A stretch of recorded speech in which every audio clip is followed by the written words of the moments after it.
दुर्गा सप्तशती का प्रथम अध्याय। मेघा ऋषि का राजा सूरत और समाधि को भगवती की महिमा बताते हुए मधुकैटभ वध का प्रसंग सुनाना। यह श्री दुर्गा जी का प्रथम चरित्र है। इसके ऋषि ब्रह्मा है, श्री महाकाली जी देवता है, गायत्री छंद नंदी शक्ति रक्तदंतिका बीज अग्नि तत्व ऋग्वेद स्वरूप है। श्री महाकाली देवी प्रसन्नता के लिए प्रथम चरित्र के जप में इसका विनियोग है। श्री चंडिका देवी जी को नमस्कार है। मार्कंडेय ऋषि बोले, सूर्य के पुत्र सार्वनी जी 8वें मनु कहे गए हैं। अब मैं उनके उत्पन्न होने की कथा विस्तार पूर्वक कहता हूँ, उसको सुनिए। सूर्य के महाभाग सार्वनी जिस प्रकार श्री महामाया की कृपा के द्वारा मनवंतर के अधिपति बने, उस कथा को सुनिए। प्राचीन काल में स्वारोचिस मनवंतर में चैत्र वंश में उत्पन्न हुए सूरत नाम के एक राजा थे। उस समय सारी पृथ्वी मंडल पर उन्हीं का अधिकार था। अपनी प्रजा की तो वे अपने औरस पुत्रों की भांति पालन करते थे, फिर भी कोला विंध्यवासी क्षत्रिय राजा उनके शत्रु बन गए। राजा सूरत की दंड नीति अत्यंत कठोर थी। उसका कोला विंध्यवासियों के साथ युद्ध छिड़ गया। यद्यपि कोला विंध्यवासी संख्या में न्यून थे, फिर भी युद्ध में सूरत उन लोगों से हार गया। तब तो सूरत अपने पूर्व में आकर अपने ही देश का राज करने लगा। अब प्रबल शत्रुओं फिर भी उसे न छोड़ा, वहां आकर उस महाभाग पर आक्रमण कर दिया। उस समय सूरत का बल क्षीण हो चुका था। यह देखकर उसके दुरात्मा दुष्ट एवं बलवान अमात्यों ने उसके अपने पूर्व में ही सेना कोष आदि सभी कुछ छीन लिया। तब तो जिसका प्रभुत्व छीन चुका था, ऐसा वह अकेला ही घोड़े पर सवार होकर शिकार खेलने के बहाने घने वन में चला गया। वन में जाकर उसने एक ऐसा आश्रम देखा जहाँ की हिंसक जीव भी अपनी स्वाभाविक हिंसा वृत्ति त्याग कर परम शांत थे। वह आश्रम द्विज श्रेष्ठ मेधा मुनि का था। उनके शिष्य उस आश्रम की शोभा बढ़ा रहे थे। राजा उस आश्रम में पहुंचा। मुनि ने उसका सत्कार किया। उस मुनि के परम श्रेष्ठ आश्रम पर इधर उधर विचरण करते हुए कुछ समय उसने व्यतीत किया। फिर उसी आश्रम में निवास करते हुए उसके चित्त को राज की ममता ने आकृष्ट कर लिया। वह विचार करने लगा, अहो, जिसको मेरे पूर्वज पूर्व काल से पालते आए, आज वह राज मुझसे छीन गया। मेरे ही नौकर दुराचारी हो गए। पता नहीं अब वे लोग धर्म पूर्वक प्रजा की पालन कर रहे होंगे या नहीं। मेरा शूरवीर हाथी जो सदा मद की वर्षा करता था, वह मेरे शत्रुओं के अधीन होकर ना जाने किन भोगों को भोग रहा होगा। और जो लोग मुझसे कृपा धन एवं भोजन आदि पाकर नित्य ही मेरा अनुसरण करते थे, अब वे निश्चय ही दूसरे राजाओं की आज्ञा का पालन करते होंगे। मैंने कितना परिश्रम करके कोष संग्रह किया था, अब उसे फिजूल खर्च करने वाले खर्च करते करते क्या खाली कर डालेंगे। अत्यंत दुख से संचित खजाना क्या सचमुच नष्ट हो जाएगा। इस प्रकार की और भी बातें राजा सतत विचरने लगा। इस प्रकार विचारते विचारते एक दिन विप्रवर मेघा मुनि के आश्रम के पास एक वैश्य को देखा। पास जाकर पूछा कि तुम कौन हो, इस आश्रम पर आने का क्या कारण है। तुम तो शोकग्रस्त एवं उदास दिखाई देते हो, उसका क्या कारण है। यह राजा ने प्रेम पूर्वक पूछा। राजा की बात सुनकर वैश्य ने अत्यंत नम्रता से उत्तर दिया। वैश्य बोला, मैं धनवान कुल में उत्पन्न हुआ समाधि नाम का वैश्य हूँ। धन के लोभ में पड़कर मेरे पुत्र एवं स्त्रियों ने अत्यंत दुष्ट होकर मुझे घर से निकाल दिया। इस समय मैं धन पुत्र से हीन हूँ। मेरा ही धन मेरे असाधु बंधुओं ने मुझे हटा दिया है। मैं अत्यंत दुखी होकर वन में चला आया हूँ। यहाँ आने पर मुझे यह भी मालूम नहीं कि मेरे पुत्र स्त्री एवं संबंधियों की कुशल है कि नहीं। मेरे बांध एवं स्त्री पुत्रों का क्या समाचार होगा। घर में रहते हो अब उन्हें किसी प्रकार का कष्ट तो ना होगा।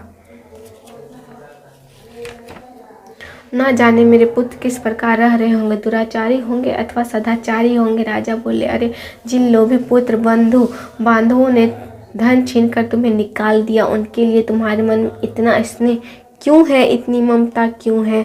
वैश्य बोला, आप मेरे विषय में जैसी बात कर रहे हैं सो सब यथार्थ है, पर मैं क्या करूं। मेरा मन कठोर होता ही नहीं। जिन पुत्रों ने धन के लोभ में पड़कर पितृ प्रेम स्वजनों ने हार्दिक प्रेम त्याग कर मुझे घर से निकाल दिया, फिर उन्हीं के लिए मुझे इतना प्रेम क्यों है। मैं सब कुछ जानते हुए भी इस बात को नहीं जान सकता है। मैं क्या कहूँ? उन गुण रहित बंधु बांधवों के लिए मेरे चित्त में इतना प्रेम क्यों उमड़ रहा है? उनके लिए मैं लंबी लंबी सांसें भरता हूँ।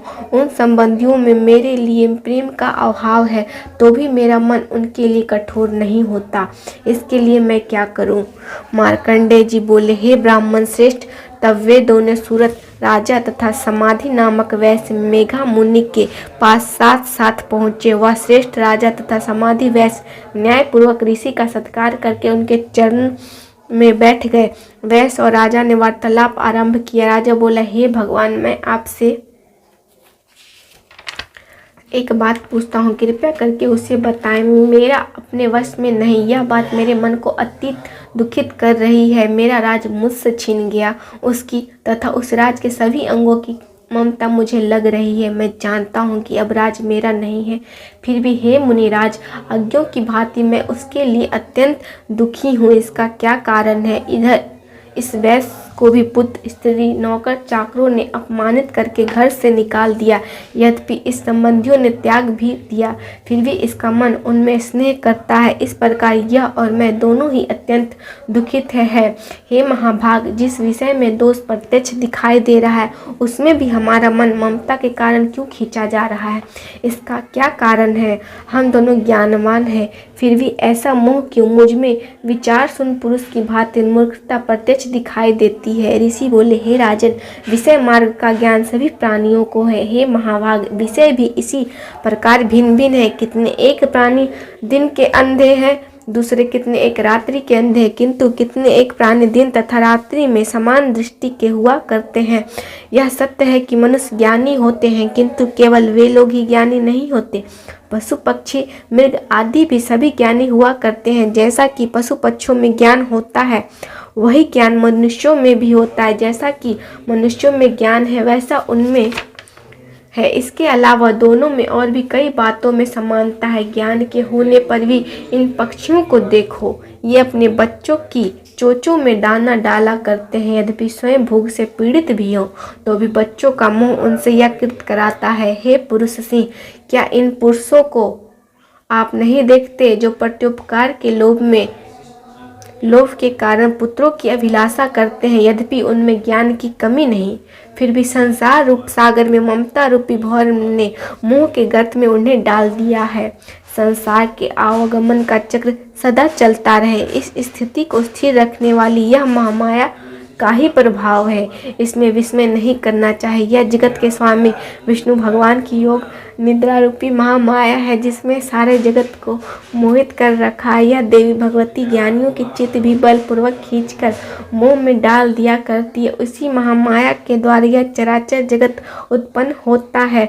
वही महामाया जब प्रसन्न हो जाती है, तो मनुष्यों को मुक्ति के लिए वर देने वाली होती है। वही पराविद्या भगवती संसार के मोक्ष की कार्य रूप है, सनातनी है। वही सब ईश्वरों की भी ईश्वरी, संसार के बंधन का भी कारण है। राजा बोला, हे भगवान, वह देवी कौन है जिसे आप महामाया के नाम से पुकार रहे हैं? वह किस प्रकार उत्पन्न हुई? हे ब्राह्मण देव, उसका कार्य क्या है? उस देवी का जिस प्रकार का प्रभाव है, जो उसका स्वरूप है, एवं जिस प्रकार यह प्रकट हुई है, हे ब्रह्मवेत्ताओं में श्रेष्ठ, यह सभी कुछ मैं आपसे सुनना चाहता हूँ। ऋषि बोले, वह देवी नित्य स्वरूप है, यह सारा जगत ही उसकी मूर्ति है, उसी के द्वारा ही यह सारा जगत विस्तृत है, किंतु इसका प्राकट्य अनेक प्रकारों से होता है। वो मुझसे श्रवण करो। जब यह देवताओं की कार्य सिद्धि के लिए प्रकट होती है, इस समय अजन्मा एवं नित्य होते हुए वह देवी प्रकट हुई कहलाती है। हे राजन, कल्प के अंत में जब समस्त संसार प्रलयकालीन समुद्र में निमग्न हो रहा था, तब योग निद्रा का आधार लेकर सारे ब्रह्मांड के स्वामी भगवान शेषनाग की सैया पर सो रहे थे। उस समय मधु तथा कैटव इन नामों से प्रसिद्ध भयंकर असुर विष्णु भगवान के कान के मैल से उत्पन्न हो गए और ब्रह्मा जी को मारने के लिए तैयार हो गए। वे प्रजापति ब्रह्मा जी विष्णु की नाभि कमल में विराजमान थे। ब्रह्मा जी ने भयंकर दैत्यों को देखा, भगवान जनार्दन को भी सोया हुआ देखा। तब ब्रह्मा जी ने हृदय को एकाग्र करके इसी योग निद्रा की स्तुति किया। स्तुति विष्णु भगवान के जगाने के लिए थी। योग निद्रा देवी ने भगवान के नेत्रों में उस समय निवास किया हुआ था। सारे विश्व की ईश्वरी जगत की रचना करने वाले, स्थिति एवं संहार करने वाली भगवान विष्णु के तेज की अतुल सृष्टि भगवती निद्रा की ब्रह्मा जी ने इस प्रकार स्तुति की। ब्रह्मा जी बोले, हे भगवती, तुम ही स्वाहा, तुम ही स्वाधा, तुम ही वष्टकार एवं स्वर स्वरूपिणी हो, तुम ही अमृत हो, नित्य ओंकार स्वरूप अक्षर ब्रह्मा में आ उमा, इन तीनों मात्राओं में तुम ही स्थित हो एवं इन तीन मात्राओं के अतिरिक्त जो प्रणय के ऊपर रूपेण बिंदु अर्ध मात्रा है, जिसका उच्चारण विशेष रूप से नहीं हो सकता, उस धर्म मात्रा में विनित निवास करने वाले तुम ही हो तथा संध्या, सावित्री एवं सब की परम माता हो। इस विश्व को तुम ही धारण करती हो, इस जगत की रचना भी तुम ही करती हो, जगत का पालन भी तुम ही करती हो, अंत में इसका ग्रास भी तुम कर लेती हो। हे मातेश्वरी, सृष्टि को रचते हुए तुम सृष्टि रूपा हो, पालते समय तुम स्थिति रूपा हो, कल्पांत में जब इस जगत का प्रलय करती हो तो संहर्ती रूपा भी तुम ही हो। तुम ही महाविद्या, महामाया, महामेधा, महास्मृति, महादेवी, महादेवी, महासूर्य तुम ही हो। तीनों गुणों की उत्पत्ति करता तुम ही सबकी प्रकृति हो। घोर काल रात्रि, मोह रात्रि, महारात्रि भी तुम ही हो, श्री भी तुम हो, ईश्वरी भी तुम हो, बोध कराने वाला लक्षण बुद्धि भी तुम ही हो। तुम ही लज्जा, पुष्टि, तुष्टि एवं तुम ही शांति तथा क्षमा हो। खंग धारणी, त्रिशूल धारणी, घोर रूपा तुम ही हो, गदा तथा चक्र धारण करने वाले तुम ही हो, शंख, धनुष, बाण, भुसुंडी, परित आदि आयुध धारण करने वाली भी तुम ही सौम्य एवं सौम्योत्तर हो। सभी सुंदर पदार्थों से भी तुम अत्यंत सुंदरी हो, पर एवं अपर सबसे परा परमेश्वरी तुम ही हो। हे सभी स्वरूपों को धारण करने वाले, जहाँ कहीं जो कुछ भी सत्य तथा असत वस्तुएं हैं, उन सब में जो शक्ति है वह तुम ही तो हो। ऐसा होने पर आपकी स्तुति करना भी आवश्यक है, और जो जगत के उत्पादक, पालक एवं सहारक विष्णु भगवान है, उन्हें भी तुमने निद्रा के अधीन कर दिया, तब तुम्हारी स्तुति करने में कौन समर्थ हो सकता है। हे देवी, मुझे भगवान विष्णु के एवं भगवान महादेव को भी तुमने शरीर ग्रहण कराया, इसी कारण आपकी स्तुति करने की किसमें शक्ति हो सकती है। हे देवी, तुम अपने उदार प्रभाव के द्वारा ही स्वयं प्रशंसित हो। हे देवी, हे मधु तथा कैटव दोनों दुर्धर्ष असुर हैं, इन्हें मोहित करो और जगत के स्वामी विष्णु भगवान को अत्यंत शीघ्र ही जगा दो। इसके साथ साथ भगवान के हृदय में इन दोनों को मार डालने की बुद्धि उत्पन्न करो। ऋषि बोले, हे राजन, जब इस प्रकार ब्रह्मा जी ने उस तमोगुनी देवी की स्तुति विष्णु भगवान को जगाने के लिए मधु कैटव दोनों को मारने के लिए की, तो भगवान के नेत्र, मुख, नासिका, भुजा, हृदय एवं वक्षस्थल से प्रकट होकर वह देवी अव्यक्त जन्मा ब्रह्मा जी के सृष्टि के सामने उपस्थित हो गई। तब योग निद्रा से मुक्त हुए जगन्नाथ जनार्दन भगवान एक अर्णव के जल में शेष सैया से जग गए और उन दोनों को सामने देखा। वे दुरात्मा अत्यंत पराक्रमी मधु कैटव क्रोध से आंखें लाल लाल करके ब्रह्मा जी को खा जाने के लिए तैयार थे। तब झटपट उठकर भगवान विष्णु ने उन दोनों के साथ युद्ध करना आरंभ कर दिया। वे दोनों बलवान होने के कारण उन्मत्त थे एवं महामाया से भी मोहित थे। उनके तथा विष्णु जी के साथ 5000 वर्ष पर्यंत भुजा युद्ध किया। तब उन दैत्यों ने केशव भगवान से कहा कि हम तुम्हारे पराक्रम से प्रसन्न है, कोई वर मांग लो। श्री भगवान बोले, यदि तुम दोनों मुझ पर प्रसन्न हो गए हो तो यह वर दो कि तुम दोनों ही मेरे हाथों मारे जाओ। मैं और कौन सा वर मांगू, बस यही वर मांग लिया। ऋषि बोले, इस प्रकार दोनों धोखे में आ गए। जब सारा जगत जलमय दोनों ने देखा, फिर वे भगवान विष्णु से बोले, जहाँ पृथ्वी जल से डूबी न हो वहाँ हम दोनों का वध करो। ऋषि बोले, तब तथास्तु, ऐसा ही होगा। का शंख चक्र गदाधारी भगवान ने उन दोनों के सिर अपनी जंघाओं पर रख कर चक्र से काट डाले। इस प्रकार यह महामाया भगवती ब्रह्मा जी की स्तुति करने पर स्वयं प्रकट हुई थी। अब मैं उन देवी जी का प्रभाव वर्णन करता हूँ, उसे श्रवण करो। पहला अध्याय समाप्त हुआ। जय माता दी।